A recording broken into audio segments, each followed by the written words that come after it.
na nabighati ay hindi may kukubling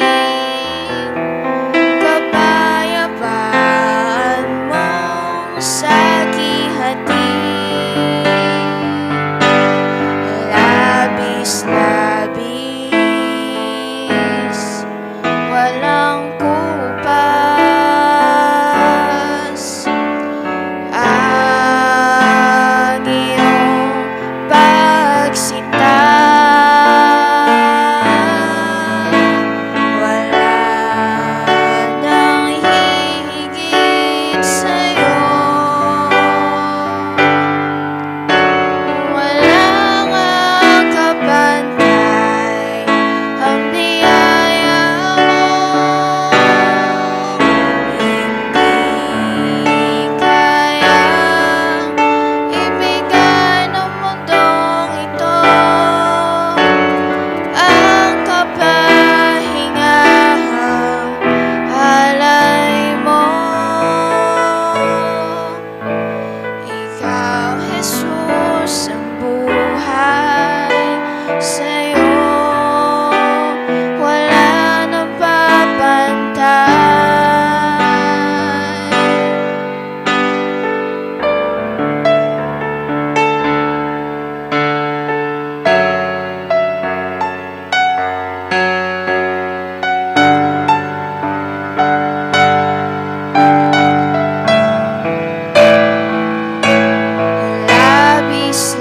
Labis-labis, walang kupas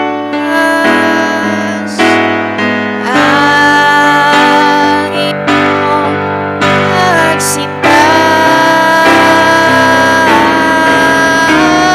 Wala nang hihigit sa'yo. Walang kapantay ang biyaya mo. Hindi kayang ibigay ng mundong ito ang kapahingahang alay mo. Wala nang hihigit sa'yo. Walang kapantay ang biyaya mo. Hindi kayang ibigay ng mundong ito ang kapahingahang alay mo. Ikaw, Jesus, ang buhay. Sa'yo wala nang papantay.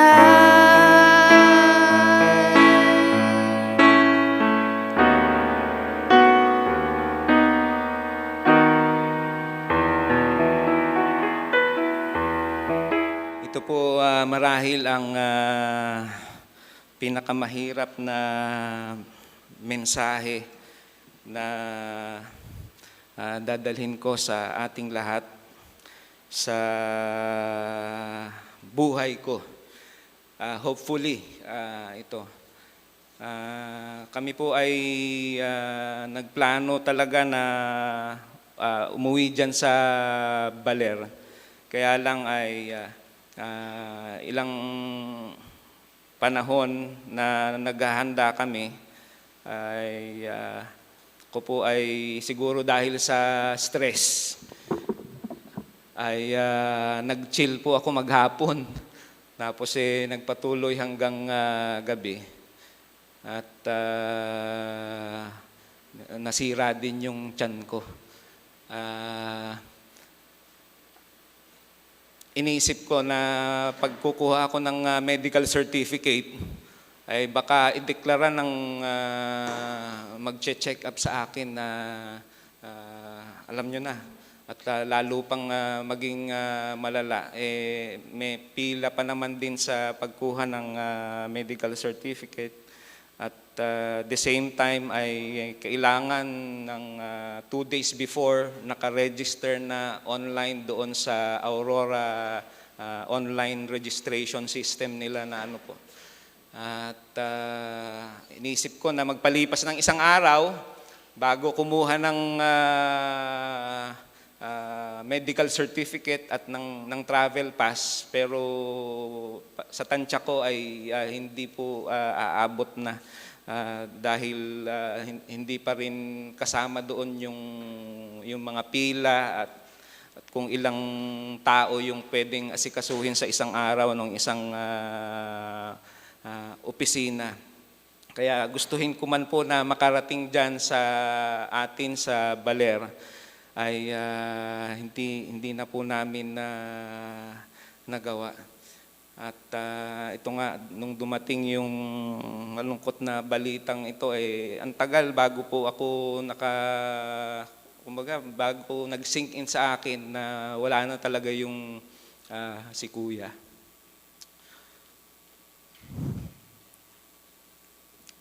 Last year po ay dahil sa pandemic, na namatay yung pag-asa ng marami sa kanilang mga plano sa buhay.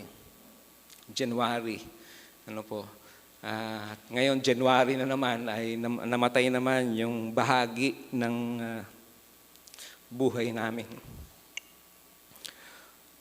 Si Kuya Mac po ay kuya ng bayan.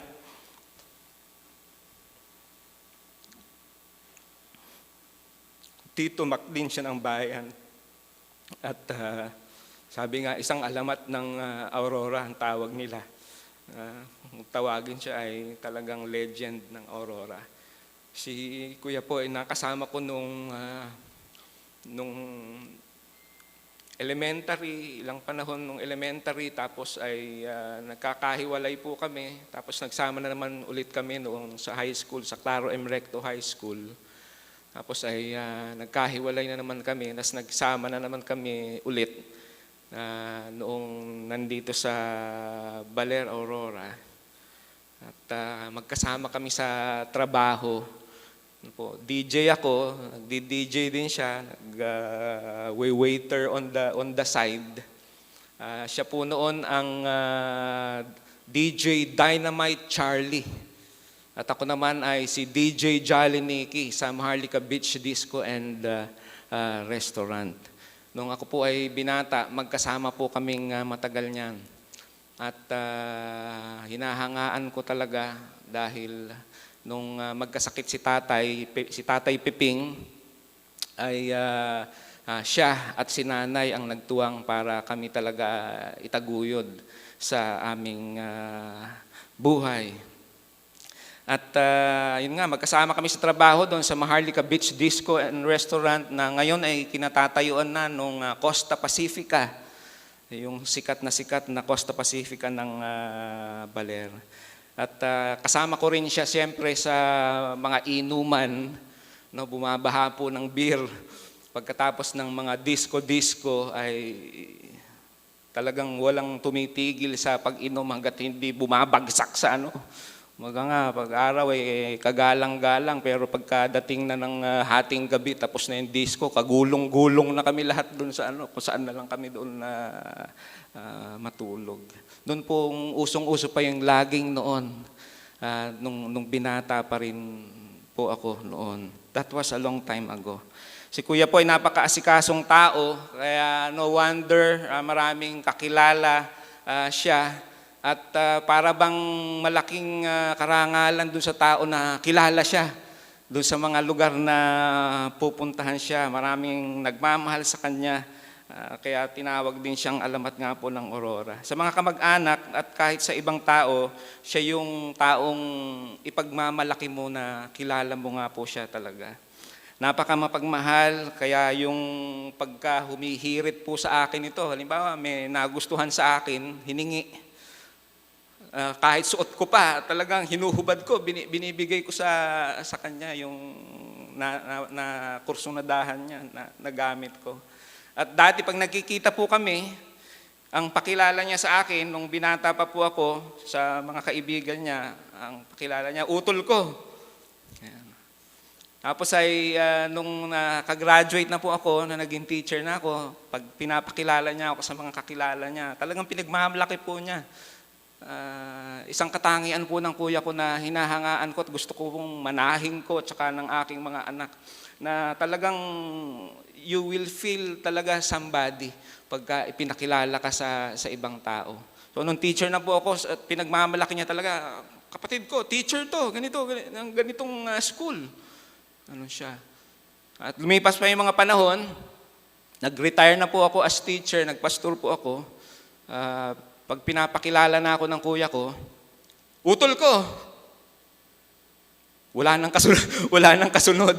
Kasi nga po nagpastor na ako. At actually, ang sinasabi na niya, magkaiba kami ng direksyon nitong utol ko na ito. Ganun.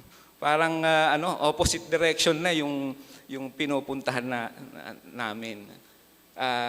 Dahil nga nung binata ako, ay magkasama kami lahat sa kalokohan na siya yung life of the party. Pag nagsama-sama na yung pamilya, lahat ay may ambag na jokes, mga katatawanan. Pero pag siya na ang nagpatawa, ay manhid na lang talaga yung hindi matatawa. Mahilig po siyang mambuska, lalo na yung mga, abang tawag doon, yung asawa ng kapatid, bilas ba? Hipag, hipag, ganon. Ganon po siya. Pagka nagsalita na siya at binuska na niya, nag-joke na siya, siya yung pinakamabili. At pagka andyan po siya, feeling mo talaga safe na safe ka pag andyan si kuya. Dahil sa dami nga sa labak ng impluensya niya, kahit saang lugar kayo magpunta, pag andyan siya, yung presence niya, ang feeling mo talaga ay ligtas ka, walang gagalaw sa'yo, walang mamemerwisyo sa'yo. Ganun po yung aking Kuya Mac, Kuya Charlie. Kung pwede nga lang pong pigilan yung kamatayan, ay siyempre gagawin po natin. Kung mapipili lang natin kung kailan at paano tayo mamamatay, di po ba gagawin nating piliin? Nung Sunday lang, binalita sa akin ni Kuya Lope, yung ninong Romy mo, habing gano'n, wala na. Opo, kakong gano'n, ilang buwan na ang lumipas. Ay bigla rin yung kanyang kamatayan. Kung mapipili nga lang natin kung kailan at paano tayo mamatay, siyempre, pipiliin natin na gawin yung gano'n. Pero hindi natin pwedeng gawin. Diyos lang yung may kapangyarihang magbigay ng buhay sa atin at siya rin yung may karapatan na bumawi ng buhay. Siya lang yung nakakaalam kung tayo ay hanggang doon na yung buhay, kung time is up na. Time is up na. Finish or not finish, pass your paper. Ganun lang po. Pasalamatan na lang natin yung Diyos dahil sa mahabang panahon ng buhay ni Kuya Mac, 54 years old po siya, 2 taon ang pagitan naming dalawa.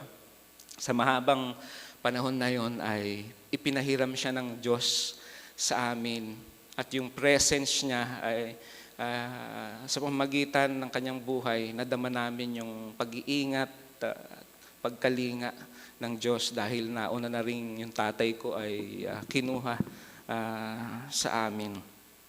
Salamat sa Diyos sa mahabang panahon na yon na ipinahiram siya sa amin.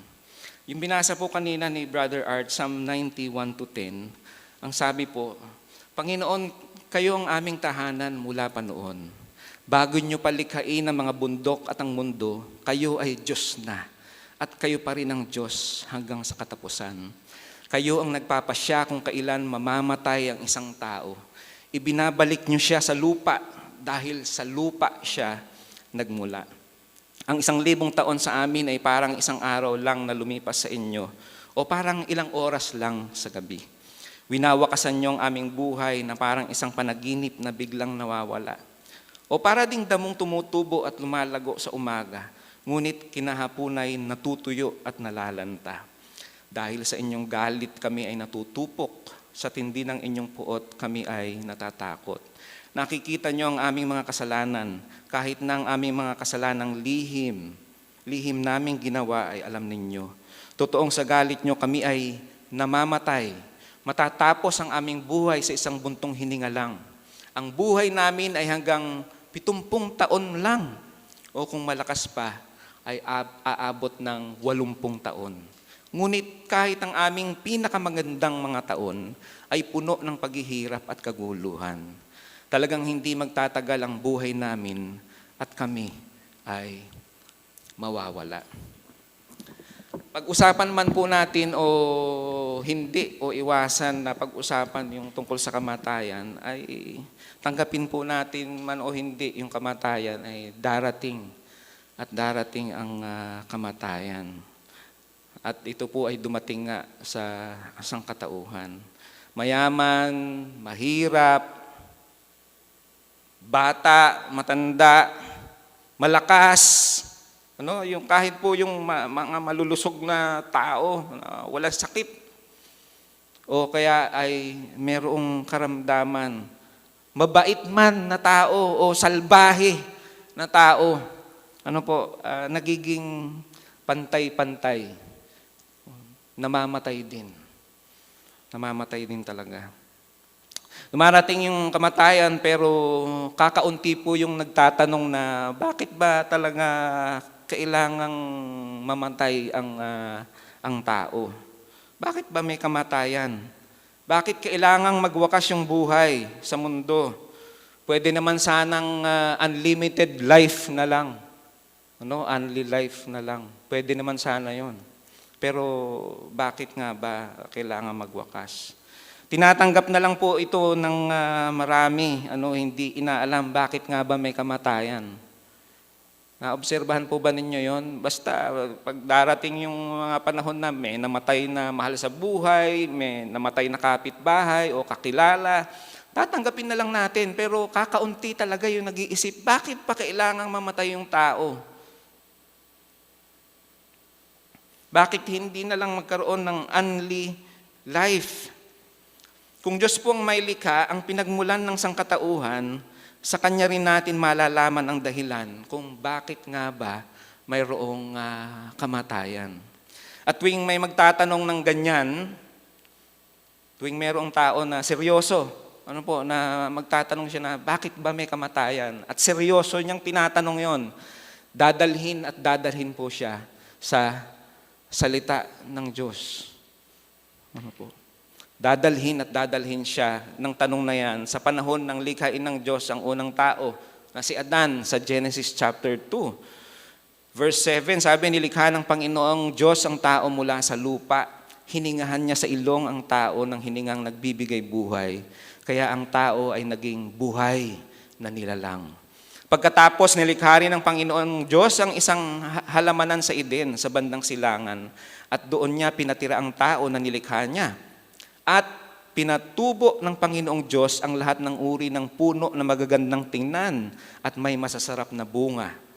So, tingnan po natin, nilikha ng Diyos ang halamanan sa Eden, sa bandang silangan, tapos pinatubo niya ang lahat ng uri ng puno na magagandang tingnan at masasarap ang bunga. Sa gitna ng halamanan ay may puno na nagbibigay ng buhay at may puno rin doon na nagbibigay ng kaalaman kung ano ang mabuti at masama. So, merong puno na nagbibigay ng buhay. Tandaan po natin, hindi lang yung puno na pinagbabawal ng Diyos na nagbibigay ng kaalaman kung ano ang mabuti at masama, kundi meron ding puno na nagbibigay ng buhay. Fast forward po tayo sa verse 15. Pinatira ng Panginoong Diyos sa halamanan ng Eden ang taong nilikha niya para mag-alaga nito. At sinabi niya sa tao, verse 17, maliban lang sa bunga ng punong kahoy na nagbibigay ng kaalaman kung ano ang mabuti at masama. Sapagkat sa oras na kainin mo ito, tiyak na mamamatay ka. To make the long story short, Basahin nyo na lang po mamaya pag uwi nyo yung buong chapters 1, 2, and 3 sa Genesis. Sa Genesis 3:6 ang sabi, napakaganda sa paningin ng babae ang punong kahoy. At sa palagay niya ay masarap ang bunga nito. Nabuo sa isipan niya na mabuti ang maging marunong, kaya't pumitas siya ng bunga at kumain. Kumuha rin siya para sa kanyang asawa at kumain din ito. Tatanong natin, ano naman masama kung kumain siya ng bunga ng pagkaalam ng mabuti at masama? Ang masama po ay sinuway nila ang direktang utos ng Diyos na huwag kumain. Dahil pag kumain, ang babala nga ng Diyos, pag kumain ay tiyak na mamamatay. Remember Genesis 2 verses 16 to 17, yung babala ng Diyos? Babala at the same time ay utos. So ang nangyari, hinatulan ng Diyos ang ahas at sinabi sa tao kung anong sasapitin sa future. Genesis 3:14 to 17, at sinabi ni Yahweh sa ahas, sa iyong ginaway may parusang dapat na tanging ikaw lang yaong magdaranas. Ikaw ay gagapang ang hatol kong gawad at alikabok ang pagkaing dapat. Kayo ng babae laging mag-aaway, binhimot binhinyay, laging maglalaban. Ito ang dudurog ng ulo mong iyan at ang sakong niya ay ikaw ang tutuklaw. Sa babae na may ito ang salaysay, sa pagbubuntis mo ay mahihirapan. Kaya pala ang mga kababaihan ay nahihirapan talaga sa kanilang pagbubuntis at panganak. Ang lalaking ito na asawang hirang, susundin mong lagi habang nabubuhay. Hinarap naman ng Diyos si Adan at ganito ang sinabi, pagkat nakinig ka sa asawang hirang ng iyong kainin niya ang bungang bawal, sa nangyaring ito, ang lupang tanim may aking susumpain magpakailanman. Ang lupaing ito para pag-anihan, pagpapawisan mo habang nabubuhay. So, ano nga nangyari sa atin? Hindi tayo kumikita ng pera, na hindi talaga tutulo ang ating pawis. Genesis 3:22, sinabi ni Yahweh, katulad na natin ngayon ng tao sapagkat alam na niya ang mabuti at masama. Hindi na siya dapat tulutang kumain ng bungang kahoy ng buhay. At baka hindi na siya mamatay. Nakita po ninyo yung layunin ng Diyos dito na ang sabi ni Yahweh, kagaya na natin yung tao, alam na yung mabuti at masama. Hindi na siya dapat payagan na kumain ng bungang kahoy na nagbibigay ng buhay. Bakit kaya? Iniisip ko noon, bakit kaya ayaw ng Diyos na mabuhay tayo ng walang hanggan matapos kumain ng bunga na pinagbabawal niya? At naisip ko lang, kung magkaganon kasi, kung ang tao ay naging masuwayin, lumabag sa kalooban ng Diyos, nagkasala, nahulog sa kasalanan, naging makasalanan, hiwalay sa Diyos, kung magpapatuloy ang buhay na ganito, kumain sila ng bunga na nagbibigay ng buhay, magiging walang hanggan din na hiwalay, magiging walang hanggan din ang kasalanan, ang presence ng kasalanan. Pero napakabuti ng Diyos. Sabi niya dito, hindi na siya dapat tulutang kumain ng bungang kahoy ng buhay at baka hindi na siya mamatay. In other words, inanyayahan ng tao yung kamatayan at itinakda ng Diyos na yung kamatayan. Pinayagan na ng Diyos na talagang magkaroon ng kamatayan. Dahil meron nga siyang plano na bagamat ang tao ay nung sumuway sa Diyos ay namatay, meron siyang magandang plano sa tao. At yan ang dahilan kung bakit nagkaroon ng kamatayan. Dahil dito ang tao ay namatay. Paano namatay? Inanyayahan ng tao ang kamatayan. Kaya ang sabi sa Romans 5:12, ang kasalanan ay pumasok sa sanlibutan sa pamamagitan ng isang tao at ang kamatayan sa pamamagitan ng kasalanan niya. Dahil dito, lumaganap ang kamatayan sa lahat ng tao sapagkat ang lahat ay nagkasala. Repeat, lahat ay nagkasala. At pumasok sa sanlibutan yung kasalanan at pumasok sa sanlibutan ang kamatayan sa pamamagitan ng kasalanan na iyan. Yan ang dahilan kung bakit may kamatayan. Ang babala ng Diyos ay simbolo ng kanyang pamamahala sa tao at ng sasapiti ng tao, si Adan at Eva, kung suwayin ang utos ng Diyos. At yun nga ang ginawa ni Eva at ni Adan. Sinuway nila yung utos ng Diyos Hindi nila sinunod ang pamamahala ng Diyos o umalis sila sa pamamahala ng Diyos. At immediately ay namatay nga ang tao. Hindi sila bumulagta kaagad. Hindi sila nangisay doon nung kinain nila yung bunga na pinagbabawal. Dahil ano ang nangyari? Ang nangyari, yung espiritu ng banal na Diyos ay humiwalay sa espiritu ng tao. Hindi kasi pwedeng magsama yung banal na Diyos at makasalanang tao. Kaya yung espiritu ng banal na Diyos at espiritu ng makasalanang tao ay nagkaroon ng pagkahiwalay. Yun yung tinatawag na spiritual death. Kaya ang sangkatauhan ay patay. So mula kay Adan at Eva, lahat ng tao, walang exempted, patay. Spiritually dead. At nagsimula na yung proseso ng kamatayan. Nagsimula sa kamatayang espiritu, yung pagkahiwalay ng espiritu ng tao sa espiritu ng Diyos, at later, nag-manifest sa physical death. Kaya nung pinatay ni Cain si Abel, namatay si Abel.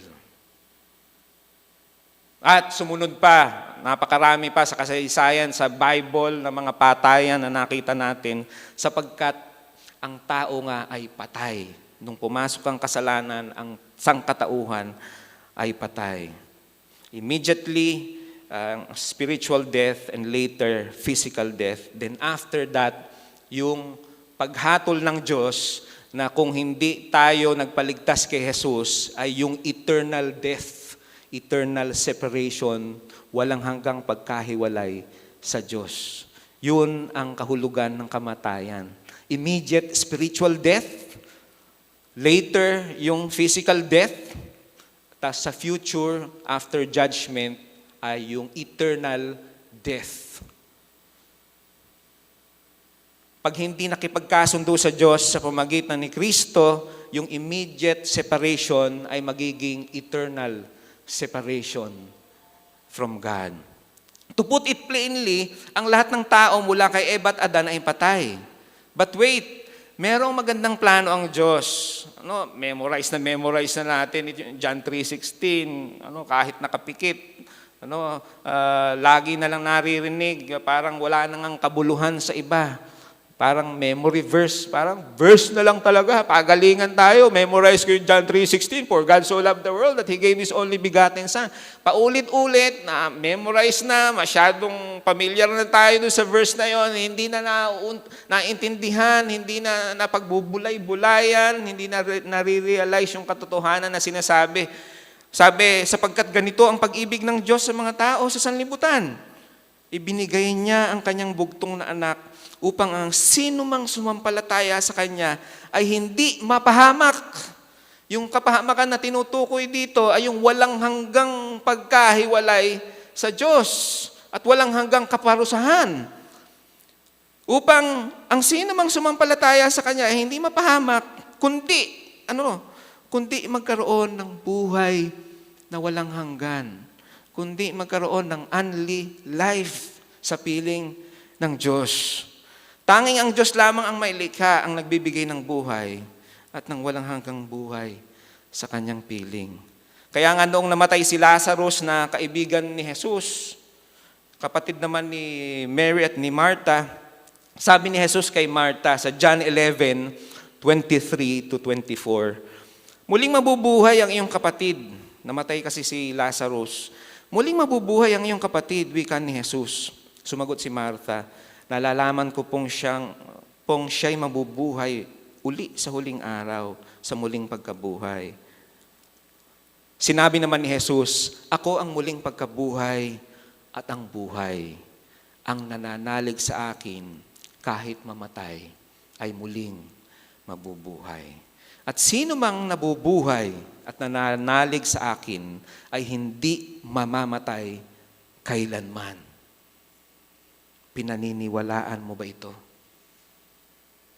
Whoever believes in Him, remember, will not perish, but have everlasting life. Sooner or later, darating din tayo sa finish line. Ang panahon ng buhay natin ay paikli, hindi po pahaba. Lagi kong inuulit sa inyo. Bawat segundo ng buhay, 1 segundo yung nabawas. Bawat minuto, 1 minuto yung nabawas. Bawat oras, 1 oras yung nabawas. Bawat araw, 1 araw yung nabawas. Bawat linggo, 1 linggo yung nabawas. Bawat buwan, 1 buwan yung nabawas. Bawat taon, 1 taon yung nabawas. Hindi po pahaba, hindi po padagdag yung taon. Pabawas ng pabawas. Kaya ang ganda nga ng symbolism ng kandila. Pag sinindihan niyo yung kandila, may panahon na mauubos din talaga yung sindi ng kandila. Hebrews 9:27, itinakda sa mga tao na minsan lamang mamatay at pagkatapos ay ang paghuhukom. Ultimately, darating ang panahon, haharap tayo sa Diyos. At ang pag-asa natin bago dumating yung pagkakataon na yon ay handa tayo. Nagpaligtas tayo kay Jesus. Nagkaroon tayo ng buhay at totoong relasyon kay Jesucristo. Tayo ay nagpaligtas sa pamamagitan ng pananampalataya kay Jesucristo. Sino man ang manalig sa Kanya ay hindi mapapahamak, kundi magkakaroon ng walang hanggang buhay. Ultimately, ang Diyos na may likha ang hahatol kay Kuya, sa akin, sa ating lahat. Ang pag-asa ko kay Kuya, may mga panahon na nag-uusap kami, may mga panahon na pinoproclaim ko yung gospel sa Kanya. Ang pag-asa ko, kahit sa huling sandali ng Kanyang buhay, kahit sa huling sandali nung siya ay mabagsak sa loob ng banyo. Siya po kasi ay ang lumabas po dun sa death certificate niya ay atake sa puso. At siguro nung inatake siya na bumagsak siya, may nakita po ako doon sa picture niya na may dugo po siya sa bandang ganito. Baka tumama doon sa may bowl ng... Darating po tayo sa panahon na yung finish line ng buhay natin. Hindi natin alam kung, sabi ko nga, ang kamatayan naghahanap lang ng paraan. Kung hindi tayo mamatay sa aksidente, kagaya ni Kuya, o sa sakit, sa heart failure po, kasi cardiac, something, may cardio, yung term nila. Kung hindi sa sakit, sa aksidente, mamamatay na lang tayo sa katandaan, pero mamamatay pa rin. Alam ko kung makakabalik si Kuya sa buhay na ito, gusto niyang mapabuti ang buhay ng kanyang mga anak, mga apo. At syempre, ni nanay at namin, mga kapatid niya at mga mahal sa buhay. Ang magulang naman, ganun din ang gusto natin talaga, di ba, sa mga anak natin. Yung mapabuti ang buhay. Kung makakabalik lang siya, pero alam po natin na once na ang isang tao ay namatay na, hindi na po siya makakabalik. Yung sinasabi natin na nagmumulto, yun po ay paraan ng dyablo, ng demonyo, ng evil spirit, na ginagaya yung mga gawi ng mahal natin sa buhay, para lang ipakita at dayain tayo na pwede pang bumalik yung isang namatay na. Pero ang sabi sa salita ng Diyos, pag ang isang tao ay namatay na, wala nang balikan, hindi na pwedeng lumipat mula doon sa kinaroroonan niya ngayon, papunta doon sa isang lugar pa. So, ang explanation lang talaga ng mga nakikita natin na parang paramdam ay maaring nakondisyon yung isip natin, or ito ay ginagawa ng evil spirit na ginagaya yung amoy, ginagaya yung mga tunog na sa ganitong oras ay nagmamakina, o kaya may tumutunog na ganito, o may amoy kandila, o bulaklak, o kung ano-ano. Yun po ay ginagawa ng masamang espiritu, o kaya ay nakondisyon ng isip natin na sa haba-haba ba naman ng panahon na kasama natin yung isang tao ay nagpe-play sa ating mga isipan. The point is, hindi na makakabalik ang isang taong namatay na. No? Kaya pagka mayroong, sabi niyo nagpaparamdam, ganitong alam niyo, manalangin kayo at balikan niyo yung katotohanan sa salita ng Diyos. No? Huwag kayong padaya sa demonyo. Kung tapos na ang karera, kung tapos na ang buhay, tapos na. Tayo ay haharap lahat sa Diyos. At ang pag-asa ko, sana maging sa huling sandali ng buhay ni Kuya, ay ang buhay niya ay itinalaga niya sa Panginoon. Ganun po naman ang tao. Kahit yung huling hinga mo na lang na gano'n, sinabi mo kay Jesucristo, Panginoon, Jesus, iligtas mo po ako. Alala niyo yung lalaking nakapako dun sa krus na kasama ni Jesus, napaligtas sa panahon ng malapit na siyang mamatay. Yun ang pag-asa ko. Kaya dahil yun ang aking pag-asa, ay may pag-asa na magkita-kita paulit tayo doon sa piling ng Diyos. At ang dalangin ko ay doon sa mga buhay pa, sa mga mahal sa buhay, sa anak, apo, kay nanay, sa mga kapatid ko, sa mga kamag-anak namin, sa mga kaibigan, mga barkada, mga kabrad ni Kuya, mga kasamahan sa mga harapan na dati kong mga kaharap din sila na ang prayer ko ay para sa ating lahat. Si Kuya, kung makakabalik pa siya, gugustuhin nun na mapabuti ang kalagayan natin. At alam niyo, ang mabuting kalagayan lang ay yung sinasabi ng Diyos na may likha at nagbigay ng buhay sa atin. Yung totoong buhay. At matatagpuan lang dahil ang lahat ng tao ay patay, hiwalay ang espiritu sa Diyos at eventually nga ay namamatay gaya ng karanasan ng maraming mahal natin sa buhay na. Eventually, bago sana natin sapitin yung panahon na yon, bago tayo dumating doon sa finish line na yon, ay nakipagkasundo na tayo sa Diyos. Yung pagkahiwalay na yon ay dahil sa pananalig. John 3:16, memorize nyo na. Memorize ko na rin. Ang sino mang sumampalataya sa kanyang bugtong na anak na si Jesucristo ay huwag mapahamak, kundi magkaroon ng buhay na walang hanggan. Kaya sa lahat ng aming mahal sa buhay, yung damdamin ni Kuya, yun din yung damdamin ko. Yung lahat ng kabutihan na gusto ni Kuya, gusto niya mapabuti tayong lahat. At sinasabi ko sa inyo, ang kabutihan ay sa Diyos lang natin talaga matatagpuan. At sana, kung meron tayong matututunan sa huling sandali na ito, nakapiling natin yung physical body ni Kuya, bagamat kayo lang ang nasa malapit sa Kanya at kami ay nasa malayo, sana ay iyon ang tandaan natin. Gusto ng Diyos na tayo ay maligtas at makapiling niya. At ito ay mangyayari lamang sa pamamagitan ng pananampalataya, pananalig natin kay Jesus. Ang sabi ni Jesus, ako ang daan, ang katotohanan at ang buhay.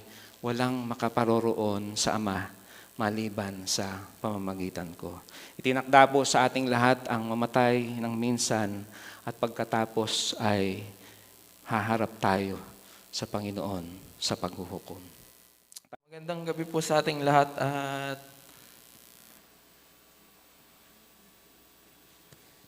ayun po, gusto ko lang po sa inyong i-share na yung panahon po na kasama po namin si Tito Mac.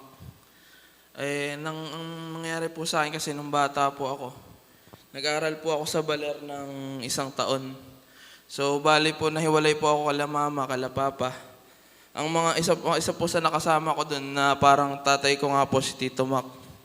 At sa tuwing kasama po namin siya, kahit saan po kami magpunta, parang hindi po kami nag-aalala. Kahit anong oras na po, kahit gano'n na kami kalayo dun sa bahay namin, wala kami problema dahil ang kasama po namin si Tito Charlie. Tapos isa po nga sa naalala ko din na sinasabi po lagi ni Papa na gayahin po namin and isa puso po namin na ugali niya. Ayun nga pong isa pakikitungo niya po sa tao. Tapos, ayun po, naalala ko lang din po kasi last month, kausap ko lang po siya.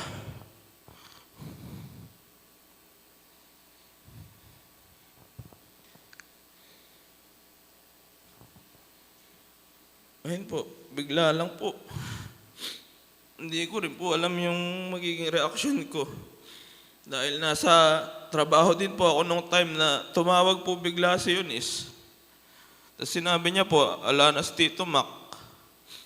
Nung gabi po lang, nung December, magkausap lang po kami. Yun po, pinagpapasalamat ko po yung buhay niya. Dahil sobrang dami po namin natutunan sa kanya. Tsaka po, iningatan niya po kami. Sana po, sila po ni Lord may alam. Sila po ni Lord may alam kung asan po siya ngayon and yung relationship po nila. And yun nga po, pinagpe-pray ko na sa bawat isa po sa atin, hindi lang po sa family namin, kundi po sa atin pong lahat, sa church family and sa bawat isa, na kung tayo po ay patuloy po sa ginagawa po natin sa araw-araw na buhay natin, sana po maging reminder sa atin na darating yung panahon po na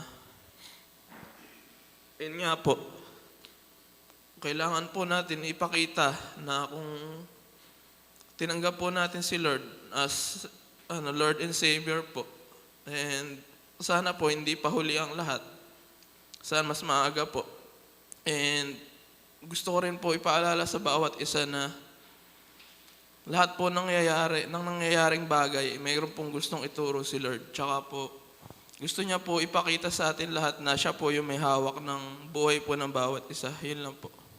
Magandang gabi po sa lahat. Matagal-tagal na rin na hindi kami nakakauwi sa Baler. Siguro baka hindi na nga din kami kilala ng mga kamag-anak namin. Nakakalungkot nga po yung balita na si Kuya ay biglang nawala na. Pero ang ipinagpapasalamat po namin bago nangyari yon ay nakasama po namin siya nung December. Buti na lang po at umuwi po siya sa amin dahil sinalubong nga po niya yung asawa ni Nene nung umuwi sa Baler.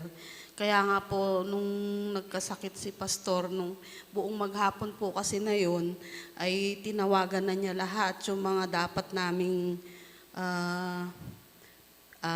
ayusin. Kaso nagkasakit na nga po siya. Sabi kong ganun, dati si Kuya yung inaasahan natin sa ganyan. Dahil gaya nga po yung pag-uwi na yon, dala-dala niya yung travel pass. Tapos sinalubong po niya si Malvin nung December. So nasa bahay po siya. Sabi ko samantalang dati nung buhay siya, yun yung trabaho niya. Kasi po pag halimbawa may kamag-anak sila na nasa Manila, tas gustong umuwi ng Baler, pupunta po siya ng Manila, ipagdadrive po niya sila, ganon. Ganon po si Kuya, kaasikaso sa lahat. Kaya nga po yung, parang ngayon nga lang po ako nagbukas ng Facebook Gabi-gabi nababasa namin yung mga tribute ng mga naging kasamahan nila sa Baler. Talaga naiiyak kami.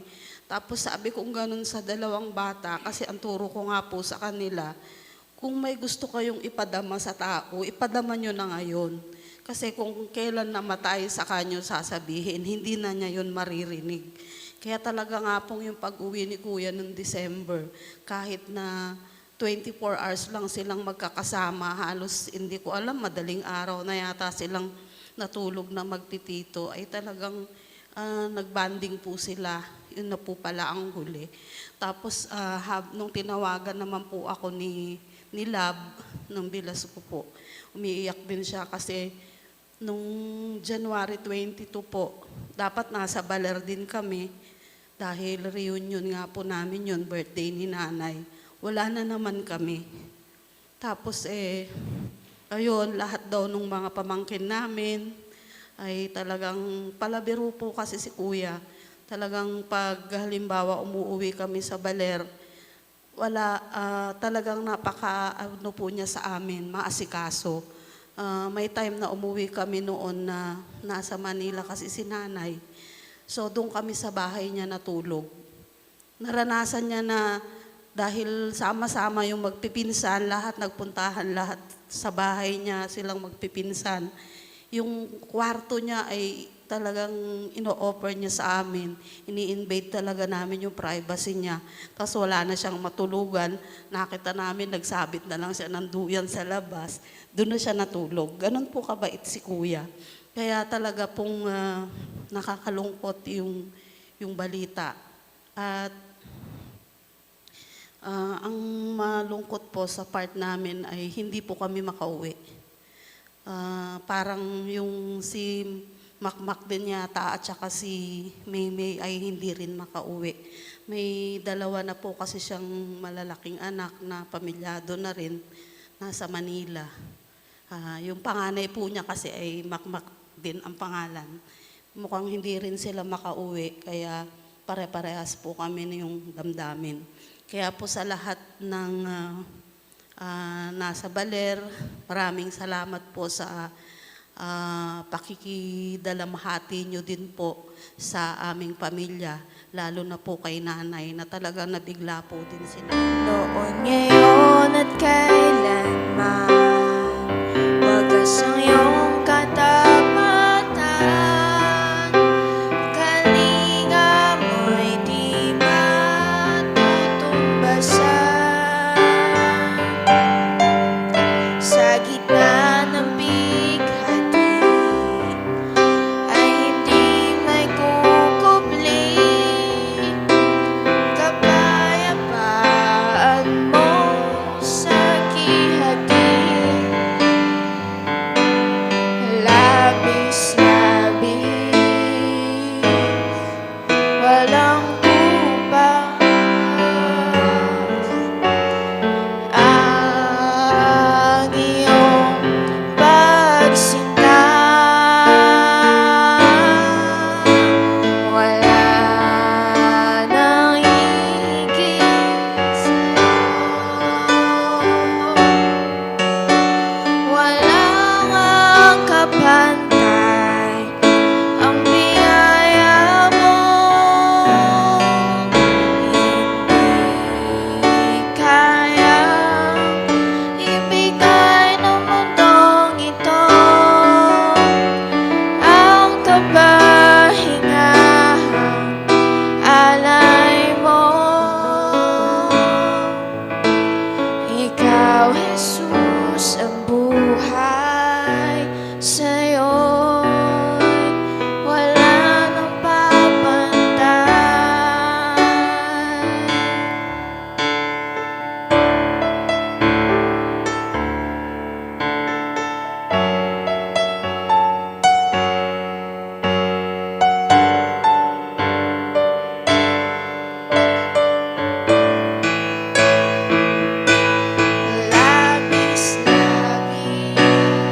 Labis-labis, walang kupas. Ang iyong pagsinta,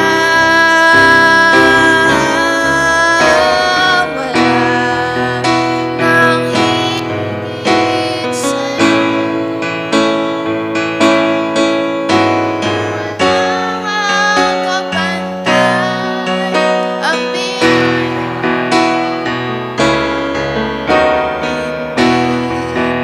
kayang ibigay ng mundong ito ang kabahingahang alay mo. Wala nang hihigit sa'yo. Walang ang kapantay, ang biyaya mo. Hindi kayang ibigay ng mundong ito ang kabahingahang alay mo. Ikaw, Jesus, ang buhay, sa'yo wala nang papantay.